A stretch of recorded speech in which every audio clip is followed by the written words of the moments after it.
and he re-enlisted over there because he has a family, and so many of our brave men and women have families to support and don't have the base of college education to fall back on if they get out. So I did my time, I got out, and he stayed in. And about a month ago, he called me up on the phone.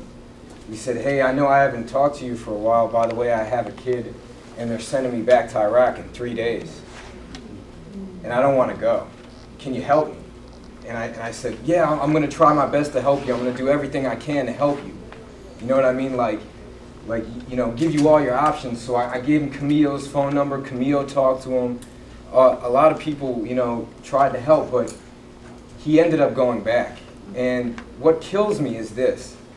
I served side by this man for a year in Iraq, where I saw him demonstrate so much bravery in the face of danger, so much courage on behalf of those who served with him. And this is the man that's going to be persecuted for cowardice. This is the man, after a year in Iraq, that people are going to say, you know what, he doesn't deserve his benefits. He doesn't deserve that. You know what, I'm sorry. I have to say, and you stand up and say, you don't have the right to call my friend a coward. You don't have the right to call veterans cowards who served honorably and are being asked to go back 3 and 4 times. What kind of system are we asking people to participate in? And so part of that is how do we, I mean, it's illegal. The war in Iraq is illegal. It says if you go to war without a UN security resolution or a legitimate claim, legitimate being the key word, claim to self-defense, that's illegal action right there. And soldiers have the right, as we're all familiar with Lieutenant Aaron Wattada, to refuse illegal orders. Now, how do we, and before we clap, we're not doing enough to support these guys. I mean, the people in this room might, but we need to go and branch out, because it is so incredibly painful to go through that process. It takes so much. I mean, you just see people get torn apart, discredited.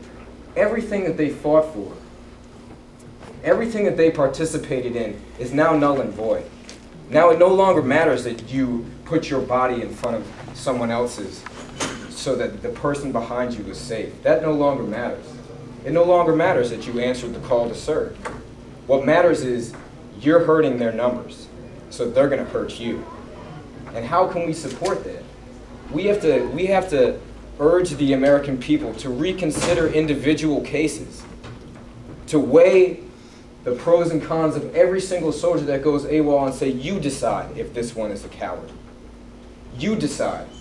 Because I guarantee you, if they knew what it takes, what people go through, we wouldn't have to sit here and say, no, this man isn't a coward. This man took a stand, because it's stated in our laws as a country that he has the right to do so. And we have to support this man. Now, there's lots of different strategies, you know, and strategy being the key word that you can use. Lots of tools, lots of avenues of approach you can go to help these wars. When I first started writing poetry, I didn't really consider myself a poet. In fact, it went against everything that I thought I was. And I actually wrote this poem while I was in Iraq, halfway through my deployment. And I had never written poetry before. It was, I actually found that I was trying to express myself in some way, and it just came out like this. And all my anger and all my rage and all my emotions that I was feeling at the time, I was trying to figure out some way to express it, and it just seemed like the only fitting way was in this format.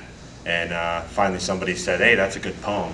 And I was like, okay, well, I guess I'm a poet now. But yeah, I wrote this poem. It's called Dirt, and it's not really about the physical dirt that you touch and feel, but it's about other kinds of dirt. Dirt. Iraqi dirt is everywhere, in my boots and in my hair, the dark clay that soldiers keep, where they march and where they sleep. To prevent the ache in a mother's heart, white sand becomes pen-pured art. We exaggerate and bring to light when gravel grains are colored bright. Under wheels and under track, dirty bombs that reality lacks, stuck to sweat under trigger fingernails. that itches and stings when a child wails. Dirt so heavy that one can't hide inside the sandbags that divide the sides, turning to grime when it begins to rain. American pride turned to pain. Scandalous chit-chat and day-to-day gossip. Those veterans are insane, they really lost it. Closed minds, mass destruction of innocence. The truth gets a Purple Heart amidst all the ignorance. Red, white, and blue covered in dust, the color of money, oil, and lust. Soiled uniforms brown with taint, breathe uranium air contaminating. Jesus pimps our children like whores, like Uncle Sam's hate crimes that the family ignores. Under patriot makeup is the garbage and filth. Body bags filled with love, swept under the rug is guilt. Scum put on sale, but they put us on trial. It's in our teeth when we bite and we smile. Grease fed to the masses on the daily news.